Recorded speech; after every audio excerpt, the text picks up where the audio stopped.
It is our 100th episode, and we could not be more grateful for you, our incredible listeners, for almost 2 years of the Print on Demand Playbook podcast. In today's episode, we say thank you for an amazing ride so far. Plus, we're going to be having some fun seeing where we were right and where we were wrong in our 2024 Print on Demand predictions. I'm your host, Adrian Von Arx, here with my co-host, Kerry Egler, and welcome to the Print on Demand Playbook podcast.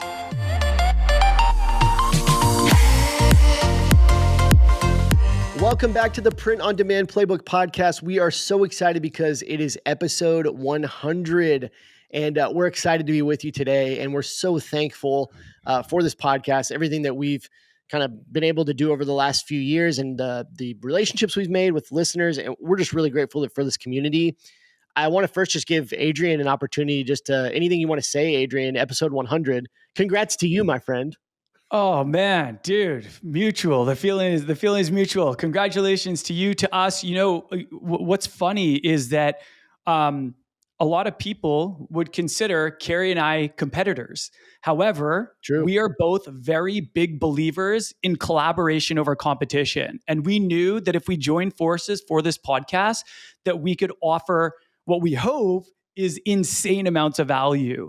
And based on the feedback that we've been getting from you, our amazing listeners who we absolutely love, that seems to be what's happening. And so it's been just such an honor, having this show, having such amazing listeners. It's so fun to just put it all out there and then to hear from people that are just taking action and people that are getting value out of the podcast. So to every single one of you listeners, the show wouldn't be anything without you guys. You guys are the ones that keep us going. So thank you for all the kind words, the reviews, the DMs. Please keep them coming. This is very inspiring for us. And here's to another 100 episodes, my friend. Man, I want to say a huge thank you to you, just for agreeing to do this. I mean, I think when we first kind of thought, hey, let's collaborate on something, I want to say maybe it was my initial idea, like, hey, I've been wanting to start a podcast. Maybe we should, what would you think about that? And you were open to the idea. And man, it's been really, really awesome. I appreciate you. And I love that we get to collaborate and bounce things off each other. And I think we have a really good working relationship here and work well together. And so I'm very, very thankful for your friendship and also just to be co-leading this podcast with you. So I want to say that. And I also just want to say, man, thank you so much to our listeners from the bottom of my heart. And I know Adrian kind of spoke from his heart as well, but from the bottom of my heart, I couldn't be more thankful. As I want to give you some stats on the podcast. I want to go through those with you just because I thought it'd be cool to share those with our listeners. But as I was going through those stats, I was just like, you just kind of get a little emotional because we don't look at the stats too often. I mean, I look at some of them every once in a while to get a beat on things, but for this episode, I dug a little bit deeper into the analytics of the podcast, and I was just like, it just kind of hit me. Like, I feel a little bit emotional because it's just really cool what we're doing here, but also what we're building here and what you guys are a part of. Like, that's what's the best, because if there's no plays, it's just not worth it. And so to see that you guys are listening each and every week and you're reaching out, you're sending us DMs and you're leaving reviews. And I mean, I'm looking here in Spotify and we have tons of comments. I guess you can leave comments in Spotify, but we have our listeners leaving these comments telling us how great the episodes are. I mean, it's really, really a blessing to me. Is what I would say. And it's really encouraging to me that you guys listen and enjoy this. So I just want to say a huge heartfelt thank you from the bottom of my heart. I mean it. And I don't know, Adrian, I think we're committed to keep releasing new episodes, right? There's no plans to stop. No plans. Let's keep it rolling. Yeah. So we do want to announce our 3 store review winners that we've been kind of talking about on previous episodes. Adrian, is there anything else you wanted to say before I jump into that? I just want to make sure, you have the ability to do that. The only thing I wanted to say is the feeling is mutual with you. Thank you for suggesting the opportunity. You were the one who brought it up. We were both thinking of creating podcasts, and then you brought it up to me. I was like, I was thinking that too.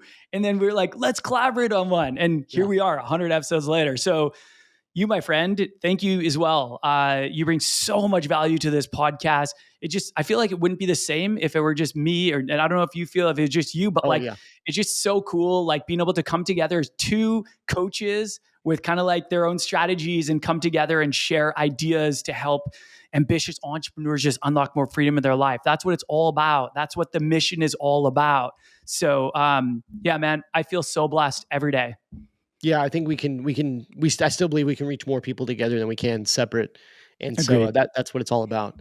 So we want to announce our three winners. Just a small thank you for 100 episodes. And by the way, you've probably already noticed the beginning portion of this episode's going to go a little bit longer because it is episode 100 and we want to appreciate you. And so you're welcome to skip through to kind of the content of this episode, but we just want to take a few minutes and really just appreciate our listeners.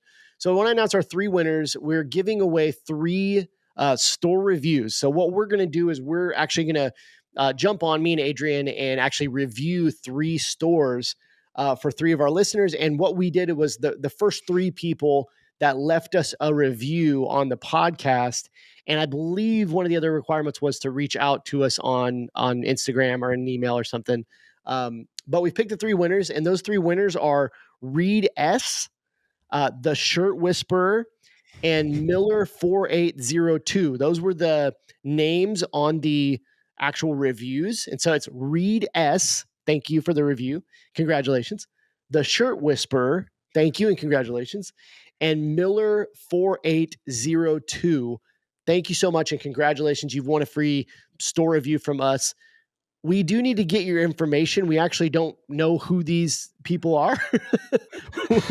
Thank you for the review. Thank you for listening. But we do need to get your information so that we can match this up and actually do the store review. So, Adrian, we just need them to reach out to us on Instagram. Yeah.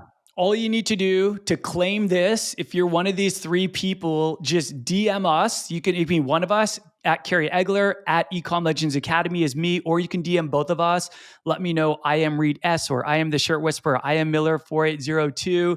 We're going to get your email address, your brand name, your website, and then Kerry and I, we will do those shop reviews for you offline. We're going to get together and do those offline, and then we will email you a link to your shop review from the two of us. So just make sure you reach out to us because we have no way of reaching out to you. We can't get your email address from your name. Yeah. So we want you to claim this. We're excited for you to claim this. So please reach out to us.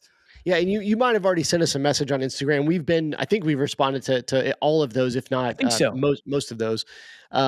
But you may have already reached out. Just shoot us another message. Just say, hey, I heard my name on the podcast. I won, and we will hook you up with that. So thank you again to our three winners, Reed S., the Shirt Whisperer, and Miller 4802. So with that, couple things. So we're going to basically the bulk of the episode, it's going to be really fun. We are going to go through. So I went back to episode, I want to say 66. I meant to write it in our notes, but I think it's 60 something. So basically back to the beginning of 2024, where we did a predictions episode, and I pulled in all those predictions for 2024, did some research, pulling in data to see kind of what came true from those predictions and what was wrong as far as what we predicted. So we're going to kind of poke fun a little bit at ourselves, but we do also just want to see were we on point with those predictions? And I'm sure we'll do another predictions episode for 2025 with print on demand and kind of what we see happening in the market. It's really cool because we not only are in the print on demand world ourselves, but we have access to so many of our students and followers, and we just get to see a lot happening. So it helps us kind of come up with these predictions. But today we're going to go through those predictions from the beginning of the year, see what became true, what we got wrong, and we'll just have some fun with it. Before we get into that, the last thing, good. I was going to say episode 56. 56. So I was off by 10. episode 56. So go back and listen to that. If you want to listen to that, you could pause right here, go listen, come back, or you can listen to it after this. But that was our predictions episode for 2024. Now we're going to go through those and see what came true. Before we jump into that, that's going to be the bulk of the episode. I just wanted to share for episode 100. I thought our listeners might find this interesting. I found it interesting. Just a few statistics on our podcast. And we want to share this with you as our listeners to really just show you how thankful we are, because when we look at the analytics and the statistics, we actually see how impactful this podcast is. So I want to quickly just share a couple of those with you. And I also want to get Adrian's reaction, because I know he hasn't really seen or heard many of these. The first thing I want to share with you, which is kind of the big one here, is this is our 100th episode, and over 99 episodes, because obviously we don't have the analytics on 100 yet. Over 99 episodes, we have had more than 600,000 plays of the podcast. More than 600,000 plays. And those numbers are mainly just pulled from Apple Podcasts, Spotify, and YouTube views. So, Adrian, 600,000 plays. I'm speechless. 600,000 people have listened to this show. I don't know what to say, man. Just like my heart is just pouring with gratitude right now, because really that was always the goal of the show, was mass impact, just to reach as many people as possible, give a ton of free value out, and just encourage people to take action and give them the steps to do so. You know what I mean? So, oh man, I'm like lost for words on this one. That's crazy. Yeah, it's pretty wild for sure. A couple of things, kind of quicker ones I want to share with you, with our listeners, is that we found interesting was our most listened to episode of all time is episode 6, which was our $1 million print on demand strategy. It's simpler than you think. So that was episode 6. If you want to go listen to our most listened to podcast episode ever, that was episode 6. It's interesting because I was telling Adrian before we started recording, the analytics are a little bit different when you look at Apple and you look at Spotify. Some episodes are a little bit different. On Spotify, our most listened to episode was episode 1. No shocker there. Was kind of the introduction to the podcast. And over on Apple, episode 1 is actually like our 10th or 12th most listened to episode. So it's actually a little bit further down there. But our number 1 episode on Apple and our number 2 episode on Spotify was episode 6, making it the most listened to episode of all time. But there's a bunch of other kind of fun ones here. Episode 7 was really popular. Episode 68, lots of kind of top shout outs there. So if you want to go check those out, some of our best episodes. Also, our most listened to platform, so where most of you guys are listening, is on Apple Podcasts. We have like by far the biggest audience on Apple Podcasts. That's really cool. I know over the past 2-ish years, we've ranked in the top 100 many times in the entrepreneurship category on Apple Podcasts, which is really cool to see. So thank you to our Apple Podcast listeners and our Spotify listeners and our YouTubers, and anywhere else you're listening. We appreciate you. And just kind of wrap this up, our most popular countries, obviously the United States first. That's to be expected. But then Canada edging out. Let's go. Canada edged out Australia for number 2. Again, this was interesting because Canada was number 1 on Apple Podcasts, or number 2. I'm sorry. Canada was number 2 on Apple Podcasts, but actually Australia is number 2 on Spotify. So when you combine them together, Canada kind of edged it out for number 2. But then we have Australia coming in 3, followed by the United Kingdom, and then Sweden. And then it's just wild because you look at this, and I mean, we've got listeners in Japan. I mean, like all over. I had it pulled up here. Let me just pull that all up over real quick. Europe. Dude, it's crazy. New Zealand, Norway, Mexico. I mean, Ireland, South Africa, Finland. Like, we've even got listeners down here in Egypt and Thailand and Vietnam. Like, it's Hong Kong. Like, it's wild. Let's go. So you guys are all over, and we just appreciate you. And then lastly, just kind of wrapping this up, our audience is actually pretty balanced as far as male and female. We are about 53% male and then 43% female. I thought that was really interesting because I didn't know if it was going to be heavily skewed one way, but we're actually pretty balanced. And then our most popular age, 35 to 44, which is the category we fall into as far as our Mm-hmm. age. But Mm-hmm. then the majority is a little bit bigger than that. Like if you kind of add in a few other ones, 28 to 55 is really kind of the biggest category, with 35 to 44 being like the heaviest. But any final thoughts on that, Adrian? No, this is just all awesome. I barely ever look at these Yeah. analytics. Like the 600,000, I'm hearing that for the first time. I did not know that. I some I would have guessed, but definitely this is really cool to see. And all of this is thanks to you guys. If we didn't have listeners, this show would have probably ended a long time ago. So as long as you guys are enjoying the content, and consuming the content, then we're just going to keep it coming because we don't gatekeep here. That's the thing. Like there's room for everyone to win. And like I've always been of the belief that the world needs more entrepreneurs. Entrepreneurs are problem solvers. They're action takers. They add value to the world. Like we need more entrepreneurs and there's room for you all. So thank you for being here. And I hope that this show is what it takes to get you to take action. And whether you're a student of ours or not, like I wish you the best. We wish you the best. Yeah, I'm just so grateful, man. All right, let's jump into the episode, kind of the bulk of this. We want to go through these predictions from 2024, from the beginning of 2024. And so we're going to start off with this one, and this is probably the biggest one of all of these. We have 8 to go through.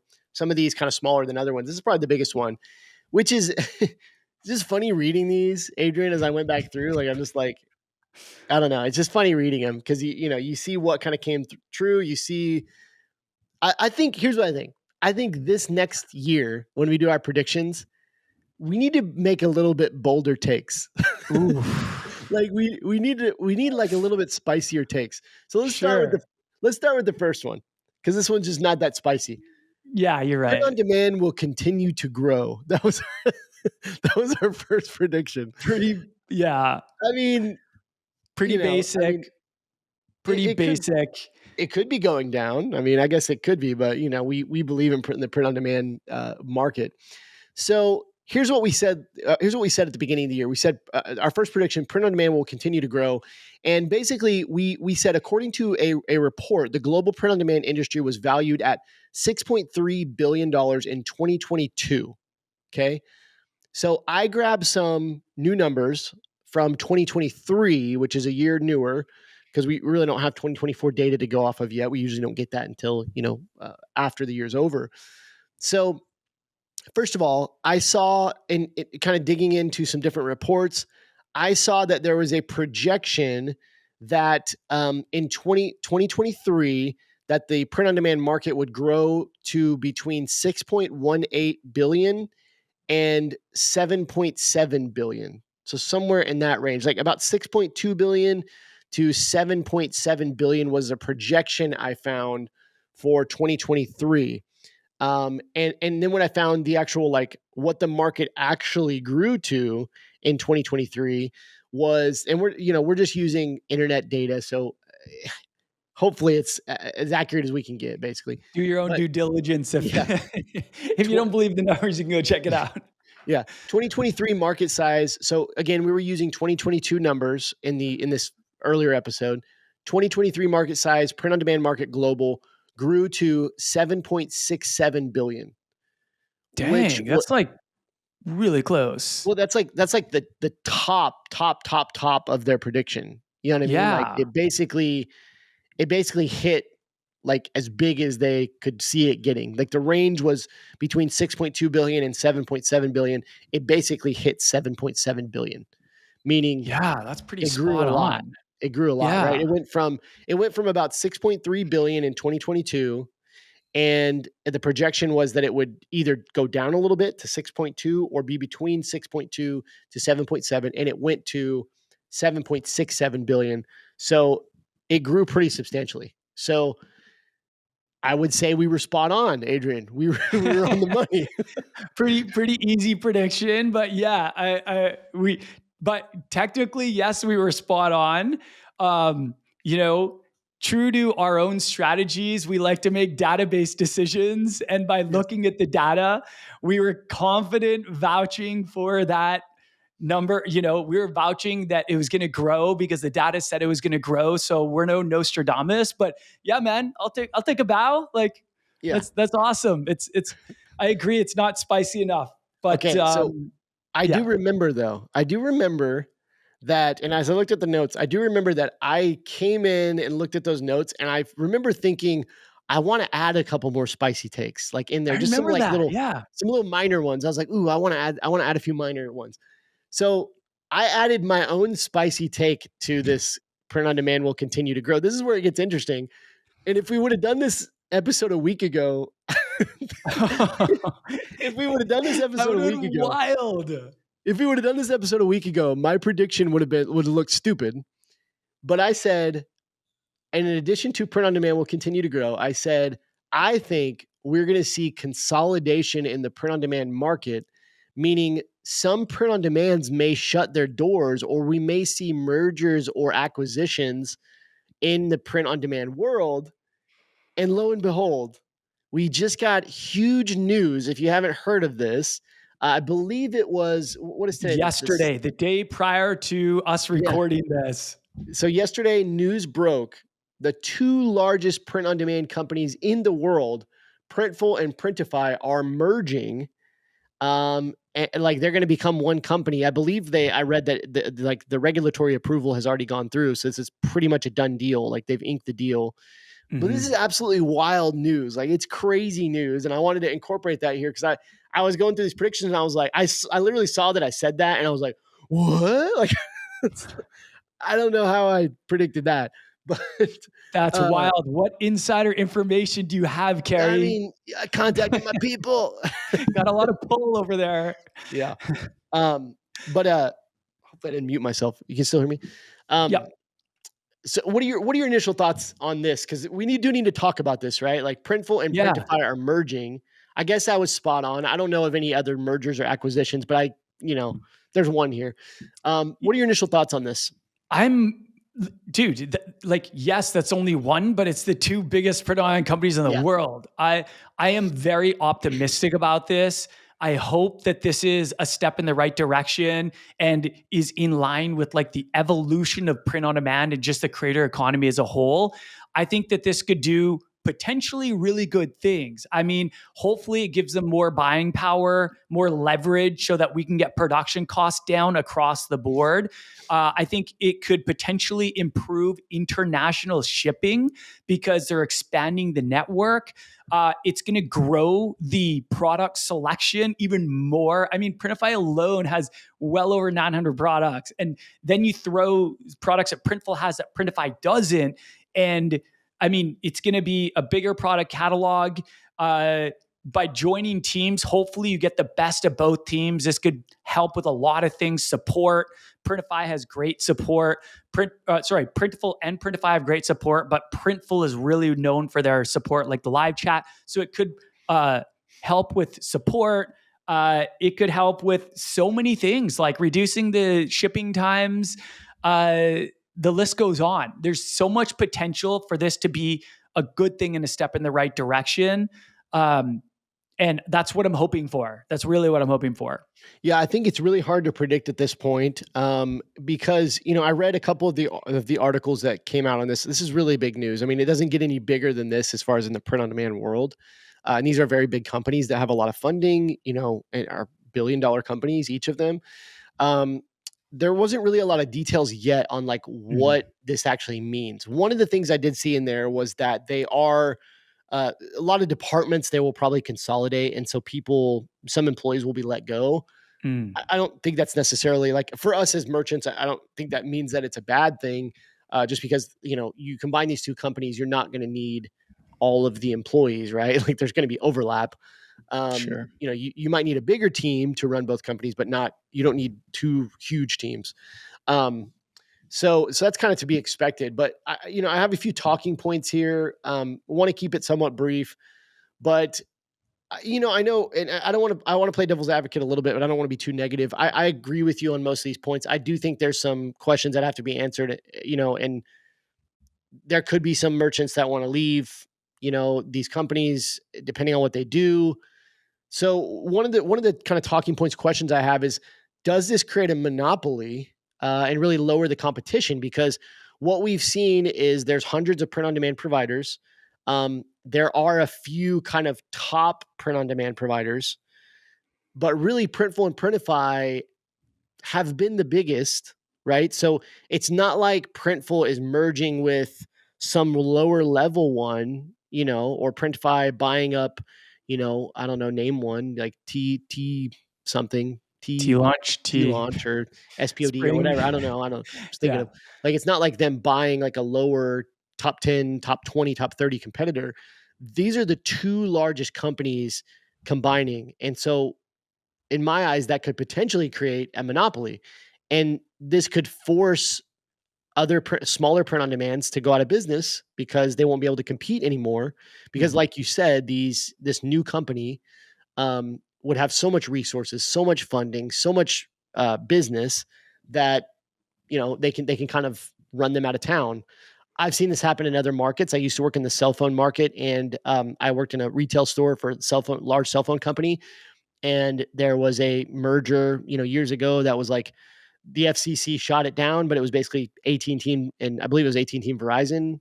I believe maybe not them. Maybe one of them was going to buy another company, and it was going to create this new, you know, mega corp, and the FCC shot it down because of this reason, because it would lower competition. So I don't know. Do you have any thoughts on that?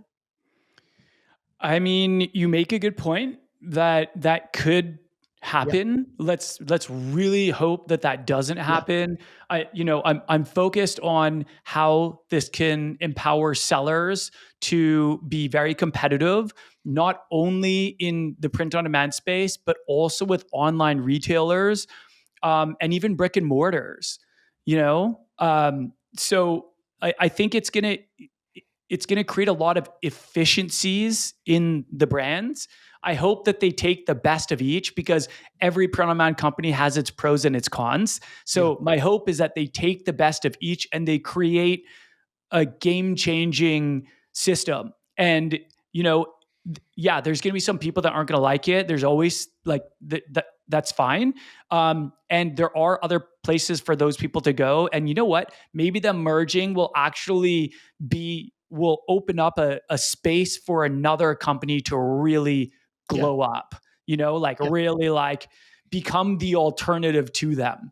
I foresee right now gelato being the alternative to these two, but maybe another one will come up. You never know. Maybe a couple smaller ones will merge. I don't know what's going to happen from it, but I'm really hoping for the best. I'm optimistic, and I'm excited to see where this goes. Yeah, I mean, I think it's gonna be interesting. And what I would say is, I'm in quite a few. I'm in quite a few print on demand. What am I trying to say? Print on demand Communities. groups on Facebook, Hmm. where there's a lot of merchants, and this has definitely been a huge talking point. And a lot of people are throwing shade. A lot of people are, a little bit scared of what's going to happen, looking for maybe somebody else, someone, another one to use. I don't know. Yeah, I think you're right. I'm looking in the Shopify App Store with under print on demand right now, just to kind of see. I just wanted to see all these companies, you know, back to back, and I see Gelato obviously is a huge competitor, but as I look through here, I mean, there's really not another one that stands out to me. There's some great print on demands. I mean, I think a company like Shine On, could be a good another good one. Um, but They'd have yeah, to again, expand their apparel catalog. yeah, absolutely, They're yeah, no, mainly for sure, jewelry, but for sure. yeah. But I see them as emerging, and I'm in, Mm. I'm in some of their groups, so I kind of saw some of the things that they're saying. But I really don't see a lot of other ones in here that are even viable for to compete with that kind of company or emerge. I mean, there's a few, but not a whole lot. I mean, you've got T Launch, you've got Custom Cat. I know that we're both not the highest on Custom Cat. Um, you've got a few in here. I think you're probably right. Gelato's probably in the best position to kind of maybe become a real alternative and competitor to this new company. But just moving on from that, do prices go up or down? Hopefully, prices are able to go down. Hopefully, Mhm. um, I think it's interesting to think about: do they go with the Printful uh, fulfillment model or the Printify fulfillment model? These are two different models. Mhm. How do You know, they? That's the biggest question to me. Is like, yeah. It's interesting because when they were making the announcement on Instagram, I read the Instagram announcements from both, and they were saying that this is going to like expand the product catalog and it's going to mean lots of options for sellers and stuff like that. And then I asked what people's thoughts were on Instagram, and someone had a really interesting thought. They were like, "Oh, I wonder if Printful is just going to become a production partner in Printify." And I was like, that actually would probably be like the easiest thing for them to do. It'd be cool if, I don't know, if they like took it a step further, but technically that could be what they do. I don't know if that's going to happen or not. No one knows. Well, we don't know.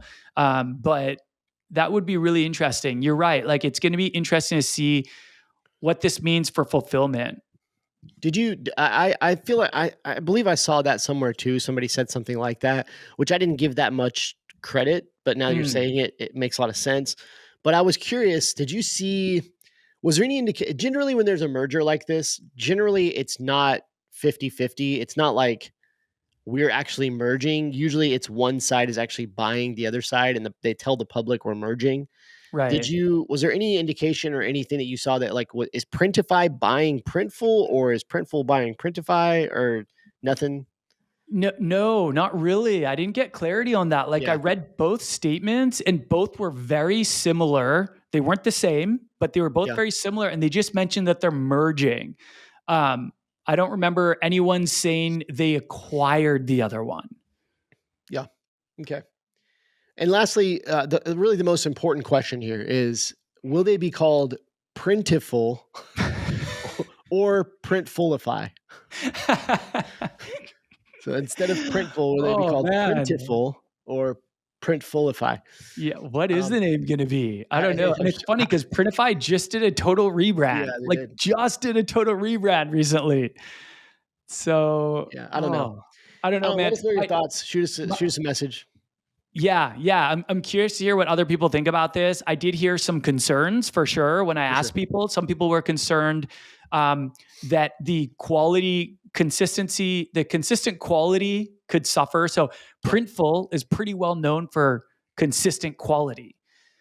So some people were worried about that or how they would manage that because now you're going from a lot of warehouses owned by Printful to a large network of warehouses not owned by Printful, yeah, owned by other production partners, and not all of them have the same quality standards. So that was sure. one thing that I heard. Um, and then the other thing I heard was one person was saying that they wanted Printful. They really prefer Printful customer support, so they're hoping that Printful's customer support remains. And then I'm trying to think of what the other one. There was another one that I heard. Um, I forget off the top of my head, but overwhelmingly, like of the people that I like connected with over this, it was overwhelmingly positive, but there definitely are some concerns and they're totally legitimate. Like everyone's concerns that I heard, I was like, yeah, that's a legitimate concern. So I'm hoping for the best. I'm hoping that this is gonna improve the lives of sellers, of print on demand sellers, and allow them to be more competitive and have access to more, and really like be a step forward in the evolution of print on demand. But we're just gonna have to kind of see how it all shakes out. For sure. Good stuff. All right, let's move on to our number two prediction from earlier this year, and these next ones probably go a little bit quicker than that one, just because they're not quite as elaborate.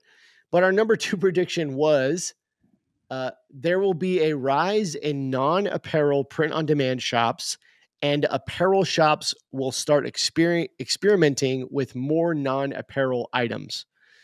And we even gave an example. We said that canvas wall art would be one that really kind of takes off.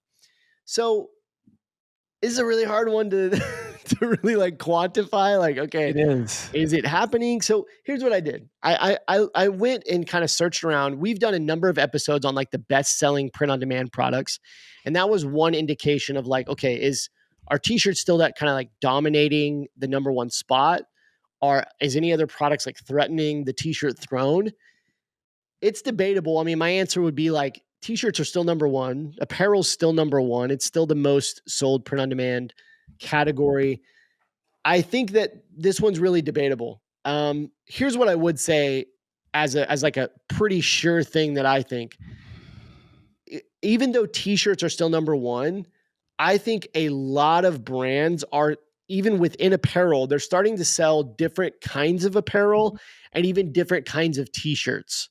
So they're experimenting a lot, even if they are staying in the apparel category, they're experimenting a lot with other things. So organic t-shirts, oversized t-shirts, vintage styled t-shirts.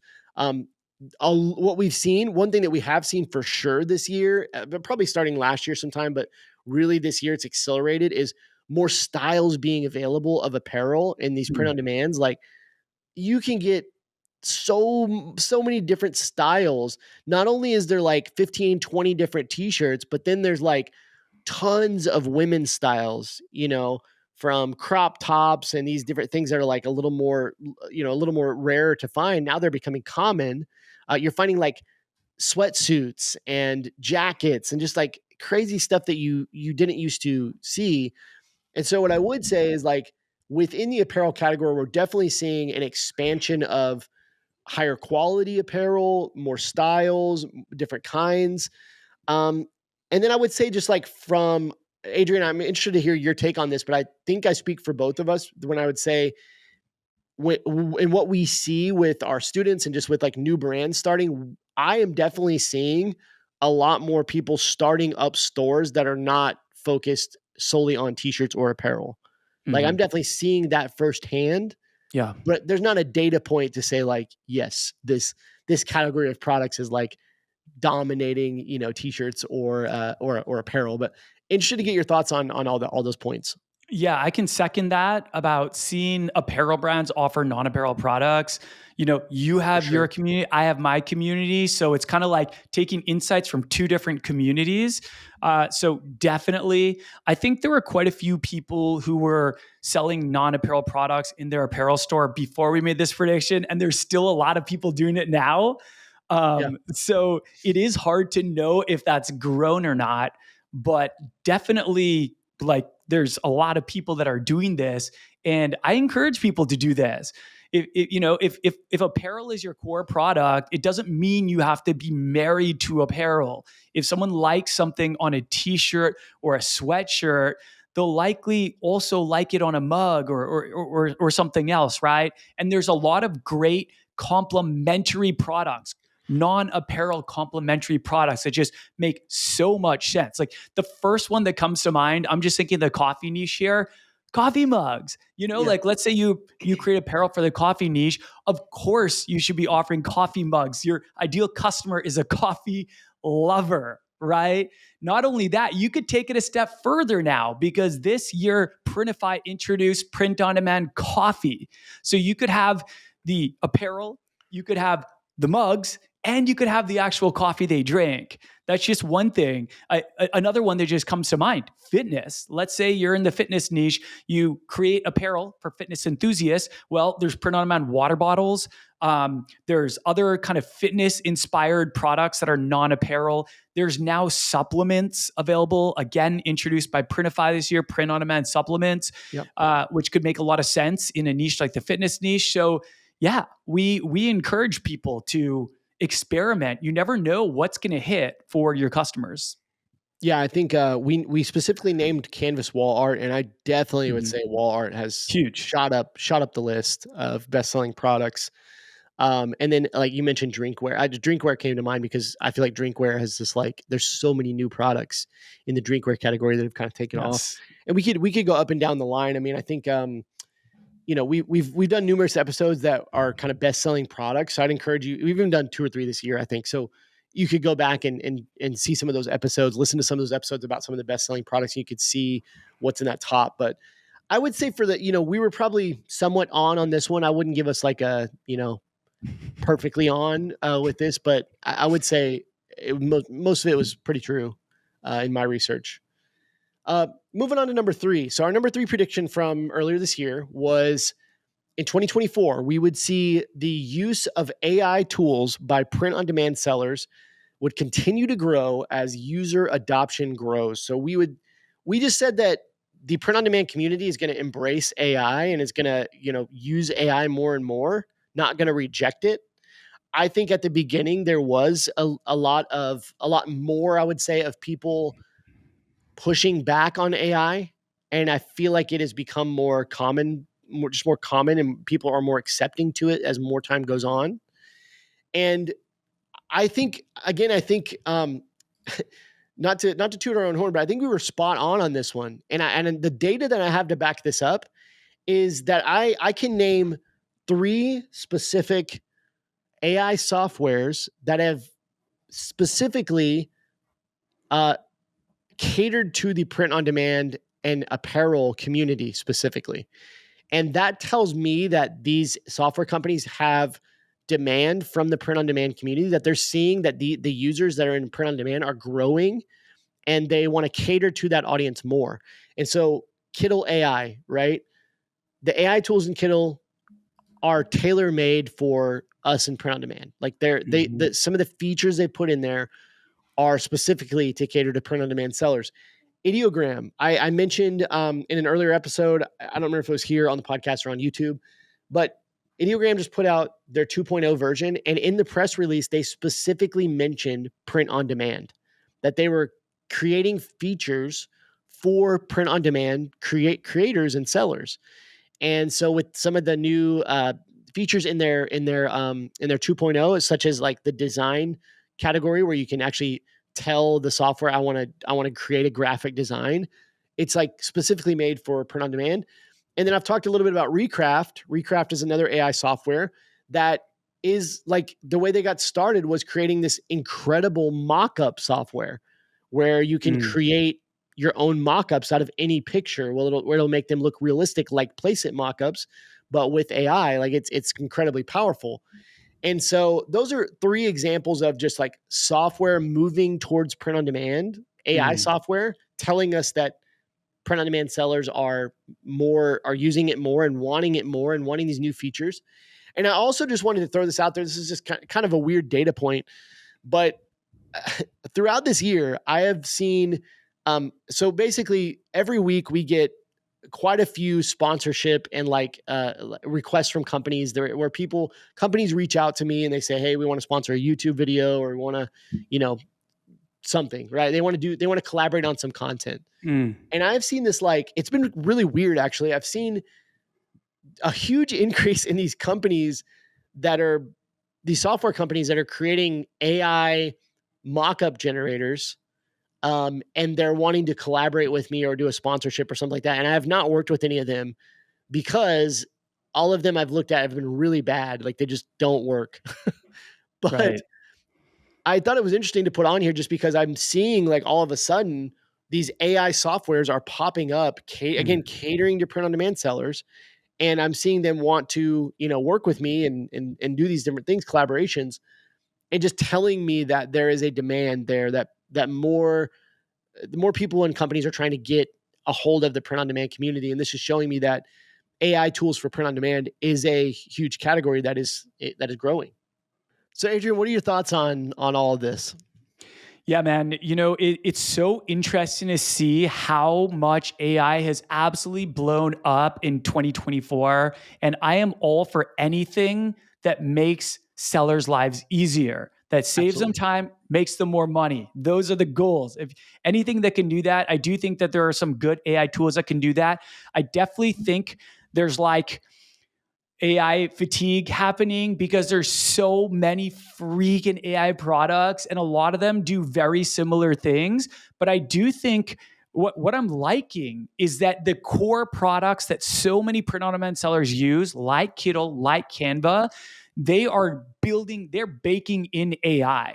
And this is my personal favorite way to use AI for, let's say, designs. For example, is to be able to create elements for your design using AI. Like if I go in Canva or Kindle and type in football, they might have some football elements, right? Mhm. But if I want a certain kind of football, then I can get more specific with my requests, and they can do some really nice things. Like I've seen I've been able to create really great stuff with the built-in AI. So Yeah. I'm a huge fan of that, and I really do hope that AI starts to kind of consolidate, or at least there's not like a million different AI tools for print on demand sellers, because I think it's just going to create overwhelm. I think you were the one that told me this great quote that says more information equals more overwhelm. And I totally agree. And like, I don't want print on demand sellers to have to be working in 30 different tools, right? Yeah. If you kind of like one core tool for each main purpose, one for design creation, one for their brand platform, like Shopify, for example, you know what I mean? So I am really liking seeing the core products like Shopify, like design software, actually bake AI into it. Yeah, you bring up a really interesting point. I think here's maybe a prediction that I need to put on my predictions for next year is we need to see a great AI software that is like specifically for print on demand. Mm. You know, meaning like not a graphic design tool with like some print on demand cool stuff built in, or not a AI art generator with some few print on demand things built in, like an AI tool that's like built for the print on demand world. Maybe I need to create it. But but Are you giving us a glimpse into the future? Is this something you've got under wraps? maybe I love to. I wish I was that smart, but I need a developer. Reach out to me if you're a developer. Reach out to me. Um, but anyways, so I also I had a sub point. You said something really interesting there about AI fatigue. I had a sub point, a sub prediction in this previous episode where I said, this was specifically what I said. I said, I think in 2024, there will be a movement toward the human touch away from AI, meaning the AI hype will die down a little bit, and there might be some AI fatigue. Mm-hmm. What I've seen in 2024, I would say I was completely wrong. I would say I don't think that has happened in my view. Um, I mean, maybe here and there in spots, but I feel like everybody is really adopting it more. It's becoming more common. It's becoming more accepted. Um, so I haven't seen that there's like a movement towards the human touch or away from AI. I think the hype is still like as big as ever. But you did mention a little bit of AI fatigue there, and so like I want to know if there's more to what you said there, or that was just kind of you just kind of said that, and there wasn't much more to it than what you said, because what you said was there's too many softwares, and I agree with that. I Mm. 100% agree with that. Anything else you'd add about AI fatigue? Not really. I mean, what I'm liking is that I agree that a lot of people are getting more comfortable with it and people are adopting it. But what I'm liking is that the core tools that print on demand sellers are using, and many of which have been using for years, they're starting to bake in AI where it makes sense. Right? Like Shopify, Canva, Kindle, they've all got baked in AI now, which is great because I think, I mean, I can only speak for myself, but I don't want to go out to 20 different products to Yeah, have my brand, 20 different tools to have my brand, right? I would prefer that I was using less tools, but they had all the elements that I need. And I do think that there is some AI fatigue just because every week it seems like there's a new tool that's going to quote change the game. And yeah, a lot of them do very similar things. And so I would love to see a consolidation of just AI baked into the tools that print on demand sellers are already using every day, yeah, which we are seeing. That's absolutely happening. And I feel like they kind of were forced to do that because of all the AI that's come on in 2024. They're like, we need to talk about AI or we're going to look behind. You know what I mean? yeah. And they're trying to kind of play catch up, right? And there's a ways to go with some of them, but it's a step in the right direction. So it's funny. Your thought is that we need less AI software. My idea was start another AI software.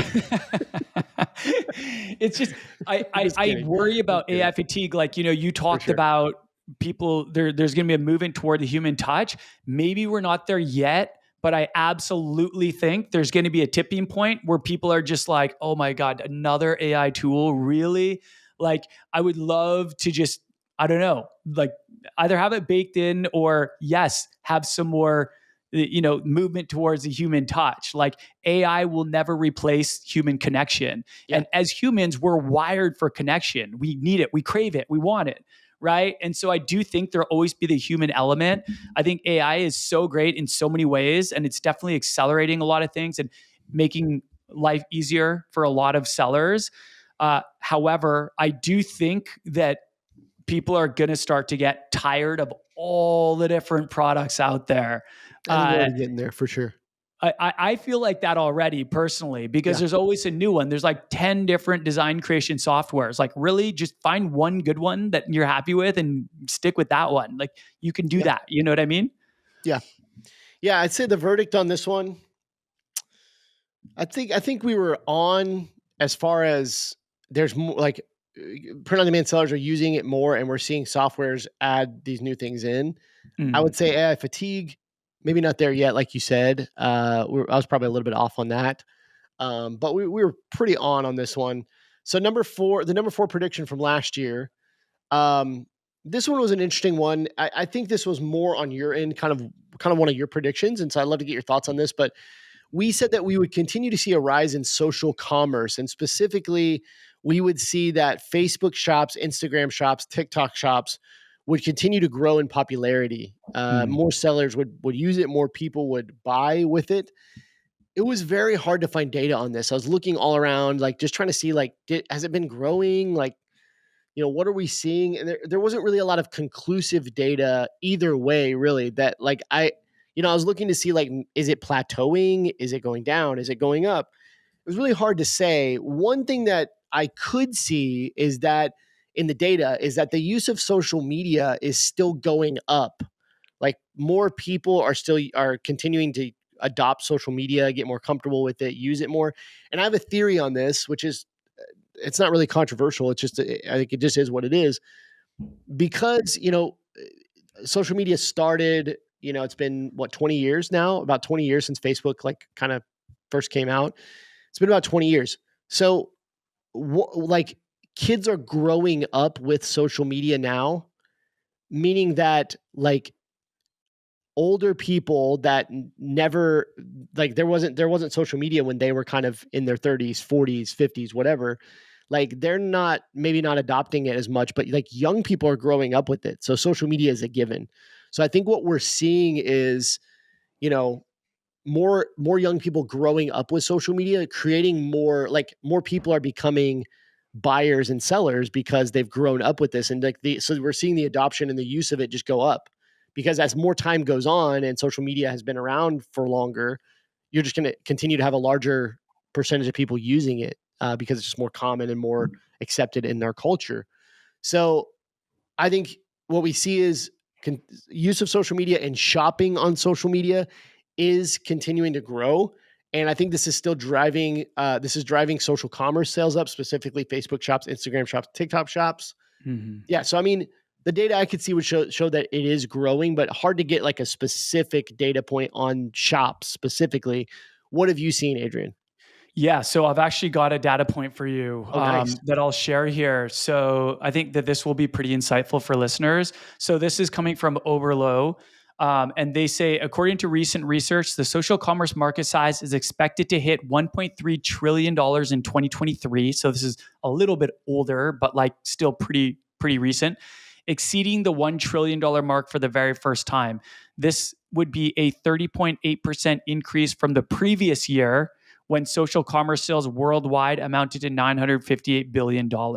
Nice. So this isn't like a up to the minute stat, but it shows the trend over the last Yeah. couple of years and the predictions for it.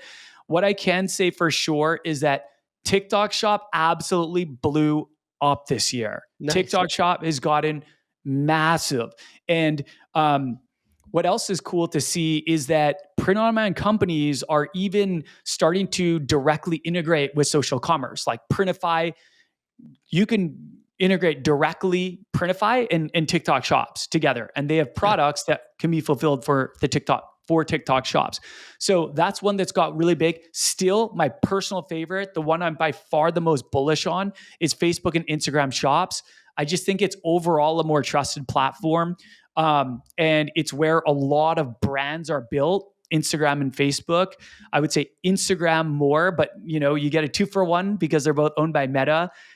So yeah, like Facebook Instagram shops has been big for me, like pretty much since it first came out. We were very early testers of it when Meta first released it, and we still use, love, and recommend it. And a lot of our students use it as well. And it's just great because people, kind of what you said about the evolution of social media in people's lives, people have gotten a lot more comfortable buying online. And I think the pandemic actually accelerated that. It was already on an upward trajectory consistently, but the pandemic forced a lot of people to start buying online and they got more comfortable with it.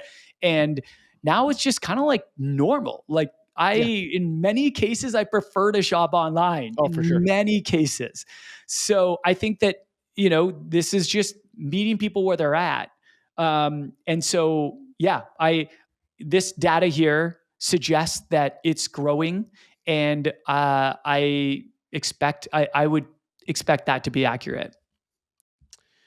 Good stuff. Again, I want to take just a brief stop to say, we should definitely have more spicy takes next year because like so many of these, it's just like, I mean, It's like yeah, yawn. you know what I mean? Like, well, no, not necessarily yawn. It's just like they're just not that bold. So it's like Yeah. you could probably find supporting data maybe either way on some of these. I mean, some of them not, but like I didn't create the notes for this episode like to support that we were right. I was actually hoping we Right. were wrong and stupid on a lot of them. Like I wanted Yeah. to kind of make fun of us.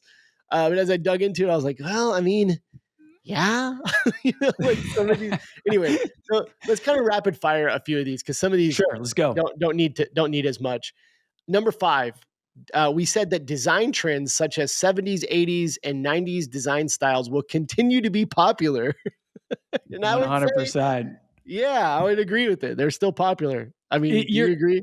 Yes, you're totally right about these aren't like overly spicy. Like, I'm a big believer in making database decisions. I love the quote, intuition is great, but data always wins. Yeah. And so I'll look at data and I'll be like, okay, this is trending in the right direction, or this is making a prediction that I totally agree with. And then you can make a prediction based on that data, be like, I agree with this, that social commerce is going to Yeah. grow or something like that. But yeah, no, you're right. Like, 70s, 80s, and 90s designs, they were already trendy when we were making this prediction. If you want to like up the ante, we would have to think of like a new type that's not trendy. Like one that I would not have guessed would have been coquette. Yeah. Coquette inspired designs have blown up in 2024. And I would have never guessed that. I would never guess this hyper feminine aesthetic with a lot of pink and bows and red strawberries and cherries. And, I just wouldn't have guessed it, but it is. And it's still going. Some people thought it was going to be like a really quick burn, but it hasn't been. People have been incorporating it in Halloween designs and Christmas designs everywhere. Yeah. Yeah, I think we do our next predictions episode. It just needs to be a kind of a mix, right? Like we need to have some sure. that are maybe a little bit more like, we go out on a limb a little bit more, and then this episode would be even funnier to look back on. True. But we make a few bold predictions. I'm actually going to skip number 6. I'll come back to it Sure. because I want to rapid fire this next one. Number 7 is we said design quality would continue to improve, meaning that print on demand sellers were going to create better quality designs. Like they were just going to up the quality. Now, what we said, so this is what we said in the episode. We said with AI becoming more widely used, design tools like Kittl, which make it super easy to create trendy designs, and Canva continuously evolving.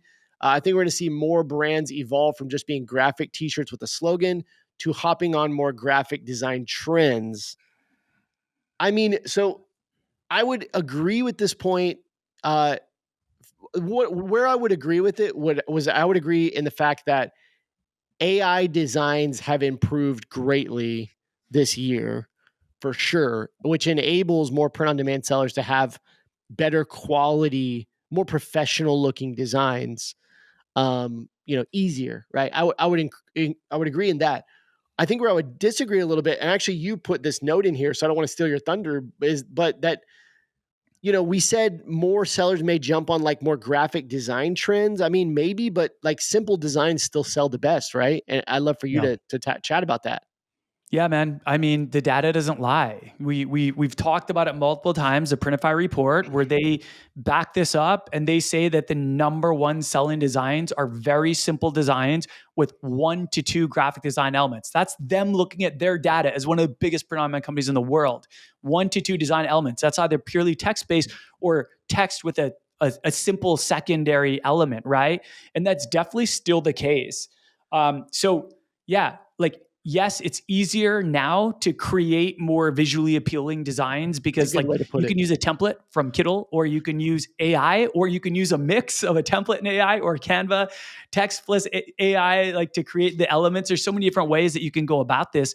But at the end of the day, simple still sells. So that's what I would tell people to still focus on. Like, they don't have to, your designs don't have to all be text based. I would actually do a mix. But yeah, simple does sell. That's what the data says. Yeah, I like the way you put that. I think AI has made it more visually appealing. Mm. Okay, let's come back. So we got two more. So let's come back to number 6. We could have just called it number 8, but number 6. Uh, these are the last two. We're going to kind of cap this off. So our number 6 prediction is the rise of the CEO content creator.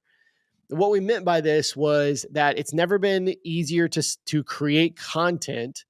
And I think what we were envisioning with this prediction was we were just going to see more print on demand sellers also being content creators and like creating more content. Whereas, like in the past, let's go back to 2017, 2018, right? Like it was like, let's create a funnel and just run a bunch of Facebook ads, right? Right. Or something like along those lines. Or it was more selling and less value and less content. And what we've seen is, or what we predicted to see was that more people with their phones, with a short form video taking off, more people were going to be creating more content and owning a brand. Yeah. I would say, from what we've seen, I think we're definitely seeing this. Like we could sit here and go through student after student that has absolutely like blown up, going viral on Instagram, TikTok, wherever. Even I can think of even like some Facebook page examples where their content kind of took off, and they're having a lot of success creating content for social media and getting a lot of views. And one of the things here's what I think is really interesting about this. I definitely want to get your thoughts. What I think is really interesting is when short form video, reels, TikToks, shorts, whatever, when that first came out and kind of like took off, which I don't know when that was. I'm going to say like beginning of 2022, maybe sometime in 2021, maybe when that kind of started to take off. Like when reels start taking off. Yeah, like reels, I would say TikToks. shortly after TikTok started taking off, which was during the pandemic, So was when they 2020, really, 2021. yeah, like 20 to, yeah, I would say 2020 to 2021. Yeah. Yeah, like you started to see that. I remember going to conferences and like, they were just talking about short form video, under 60 seconds. Like this is everything you got to do. But I remember people talking about, and this made sense to me at the time. I remember a lot of like really trusted people being like, this is the gold rush right now of like, it is so easy to go viral on TikTok, Instagram, wherever with short form video. It's not going to be like this forever. And you got to like take advantage right now, meaning 2020, 2021, 2022, right? And this is my view. I definitely want to get your view as well, but I don't think that that's happened. It hasn't become harder necessarily to go viral on social media with short form video. I think it's as easy or possibly easier to kind of go like mini viral or go viral with these types of content. And I think it's because people have gotten really good at creating short form content. Like creators are becoming smarter and figuring out, oh, this kind of content works. And they're figuring out how to create more viral content using templates and using like just seeing what works and being able to duplicate it. And so I actually think today it's as easy or easier than it was in the past. to like get views with short form video. I'm interested to know if that's what you think, or if you've kind of seen like, hey, it's harder because more people are doing it, and it's a little bit harder.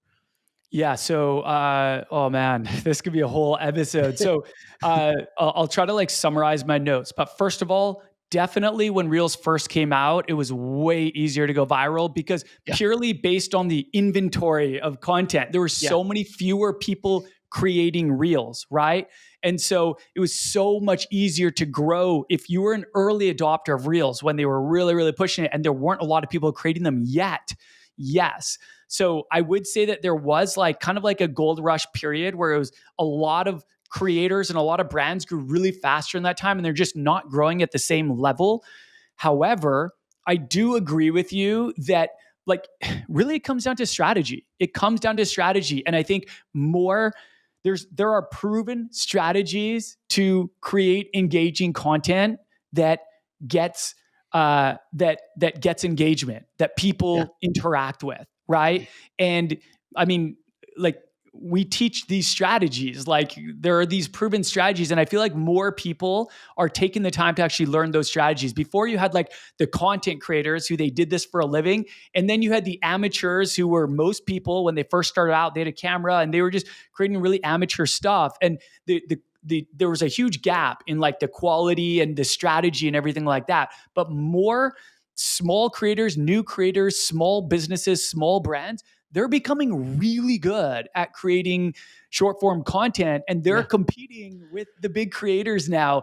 And I definitely still think there's huge opportunities. Like I know there's huge opportunities to grow on social media platforms, but you have to commit to mastery of the platform. Not every platform has the same strategy. So choose one and create to mastery it. If you do that and if you follow a proven strategy, you can absolutely grow. I'm seeing so many small businesses Yeah, and creators growing because they've upped the strategy and you don't need that much these days because smartphones have got such good so good. cameras, they keep getting better, and really that's like the minimum requirement to create content. You just need a smartphone with a good camera, that's all. So the barrier to entry is really low and people are getting more comfortable creating it, and you still can create viral style content while remaining anonymous, like faceless viral style content. I see a lot of people doing this. I teach a lot of people to do this. And then some people, I do think more CEOs, more brand owners, they're getting more comfortable being on camera and putting themselves out. And they're becoming kind of like the face of their brand. They're building an audience kind of around them, but also around the brand. It's kind of like a hybrid. I know Yeah, people doing this very successfully. that's awesome. Yeah, I'd say we were fairly on this one. I think this was a good prediction. I'm going to move to our last prediction. This one's pretty interesting to me. Our final prediction is number 8 that we had from earlier this year. We said more Etsy sellers will start building brands on Shopify. So this is probably maybe the hardest one on the list to really quantify. Like Mm. what I really should have done is probably taken a look at uh, if there's like what the growth is in Shopify sellers, which I did not pull that data point. But what I did look at was I wanted to look at if Etsy was growing in sellers, declining in sellers, growing in revenue. Like what did that look like for Etsy? Because I think that correlating with this prediction, what comes along with that was like we're saying, hey, Etsy's a little bit on the decline. And a lot of people are going to be like, I got to get off Etsy and I'm going to start building my brand on Shopify. We've talked about on previous episodes number of reasons for that. This one's interesting though. I do think we were probably on point with this one, but again, it's hard to say 100%. This is what I found. Etsy stock, so the stock in the company, has actually been declining all year. Meanwhile, the overall stock market has been growing all year. The stock market's actually been up in 2024 pretty much throughout the whole year. It's been a continuous incline. Um, that's not a good sign for Etsy if you're a tech company and you've been going down while the tech market, S&P 500, or just the overall stock market in general has been going up. So that's not a good sign. Some other things that I pulled. So this was really interesting. really interesting to me. So 2022, Etsy had about 7.5 million active sellers on their platform. 2022. 2023, it absolutely exploded to 9.03 million active sellers. So I would see 2023 as kind of like the peak of Etsy. And then in the first quarter of 2024, they reported they were down to 6.6 million active sellers, meaning they lost about almost 2.5 million active sellers from whenever in 2023 when they pulled this 9 million data point, whenever that was in 2023 to the first quarter of 2024, somewhere they lost nearly 2.5 million active sellers on their platform. And now in the first quarter of 2024, they have less active sellers on their platform than they did in 2022 when they're at 7.5 million, and considerably less than in 2023 when they had 9.03 million. And also, last thing I'll say here, and then we can kind of talk about this. That's on the seller side. On the buyer side, so actual customers buying from these sellers, they reported in 2023 that they had about 97.3 million active buyers. So 97 million. In first quarter of 2024, that had dropped by almost 5 or 6 million, almost 6 million buyers to 91.6 million. So it had dropped 2023 from 97 million down to 91 million in first quarter So of 2024. so they made 97 million. There were 97 million buyers in all of 2023, and you're saying in the first quarter of 2024 there were over 91 million buyers. I think that so it was classified as active buyers. I Mm, believe what they mean is like 97 million people made a purchase in okay, 2023. They were active. sure. And then in first quarter 2024, which I don't know how they're like what time frame they're measuring it. I don't think that this is first quarter. Okay, Like I was thinking you're saying like that was only the first quarter, so it no, could no, technically be 4 times out, which would be amazing for Etsy if that were the case. no. I think they probably have a metric like maybe a rolling year that they're kind of calculating that or something, something along those lines. Mm, But that's kind of the metric is that number had like active buyers on the platform had dropped uh basically somewhere in that time frame. yeah. And obviously they had lost a ton of sellers. And if you look at those numbers, how they correlate, right? If you have more sellers, if you have 9 million active sellers and you have 97 million buyers, and then you lose like 2.5 million sellers and you only lose 6 million buyers, like that doesn't match up. Like you don't like there needs to be more customers to support, and it doesn't really work, right? You just need more buyers. You need however that matches up. I don't know what the numbers you would need, but I don't Yeah. know. It's really interesting just to see like they have taken a pretty substantial hit from 2023, which looks like the peak, to 2024. Obviously, we don't have up to date numbers, but we can see that the stock has been like, Yeah. I don't know what's going on with Etsy here, man. I I don't don't know. know. Well, I think a couple things are going on. Like, first of all, like this isn't to throw shade on Etsy. This is We love just the Etsy. hard, cold numbers. And I love anywhere that supports print on demand sellers making sales, right? But the fact is, Etsy is a marketplace with a finite number of customers and a massive number of sellers who a lot of which look exactly the same. And this is one of my problems with Etsy. Like, there's things I really like about Etsy and there's some things I don't like. First of all, I don't like that it's a rented platform because you don't own your customer data and they can shut you down at any time, and that's absolutely happening. So many people are getting their accounts terminated by Etsy all the time. Like, imagine working so hard to build up your business and you hit you hit your first 6 figures in sales, and all of a sudden the rug is pulled out from underneath you. You are at the mercy of this platform every single day. That is not building a business on a strong foundation. And I'm not saying people shouldn't use Etsy. I use Etsy as a secondary sales platform, and it could be good for that. But I would never build my entire brand on Etsy because you're essentially putting all your livelihood in this marketplace that can take it all away from you in any day. And it's happening. It's happening to a lot of people. And I'm hearing some big creators talking about this, like Wholesale Ted, massive, probably the biggest YouTuber for print on demand. She's talking about recently how like alternatives to Etsy. And Scott Volker, this guy that I really like and respect, he talks a lot about Etsy, and he's kind of talking about like things aren't going so well over there. But this is the problem with, one, a rented platform, but two, also a platform where they don't give brand owners a lot of marketing and branding control to create a better experience for users and to separate themselves from other ones. It's kind of like most shops look very, very similar. And this kind of leads you to commodity prices where all you can really compete on is price. When everyone's using the same mockups and everyone's selling the same products and everyone's got the same similar looking banner, like everyone's creating the same designs, it comes down to, all of a sudden now all people can do is compete on price, which leads to commodity pricing, which makes it very hard to create a profitable and sustainable brand because you need profit margin for the sustainability, right? I was saying that a lot of times the differentiator, the thing that sets you apart is brand. It's your brand, right? It's not the price. It's not the price. You should never compete on price. It's really hard to brand. It's really hard to brand yourself on Etsy.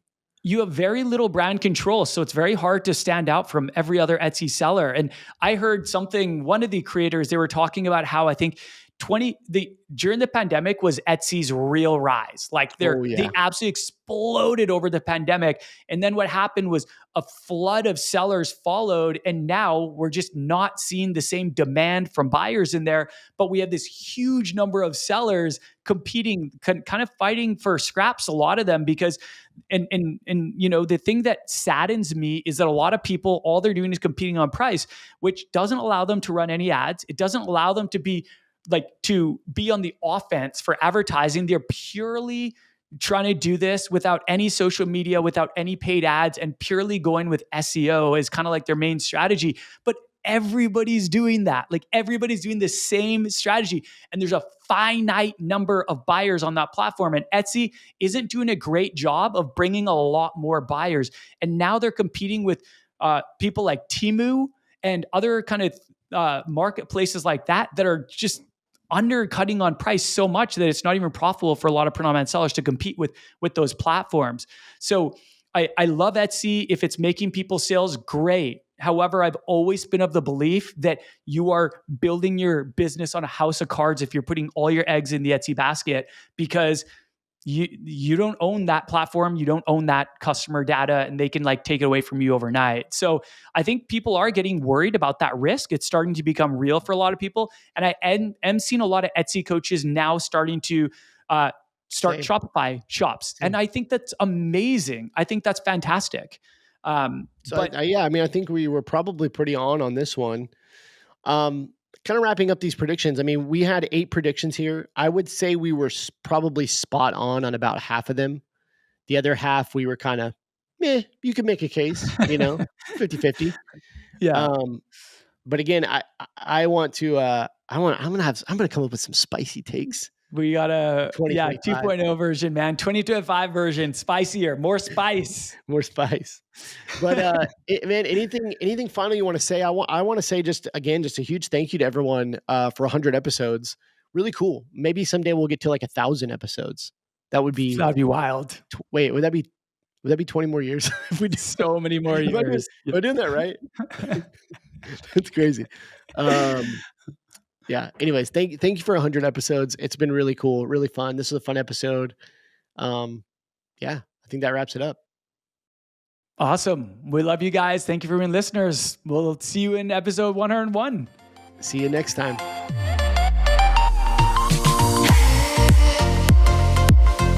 Thank you so much for listening to this episode of the Print on Demand Playbook podcast. If you enjoyed this episode, please leave us an honest review on whichever platform you are listening from. Thank you in advance. We are so grateful for you, and we will talk very soon.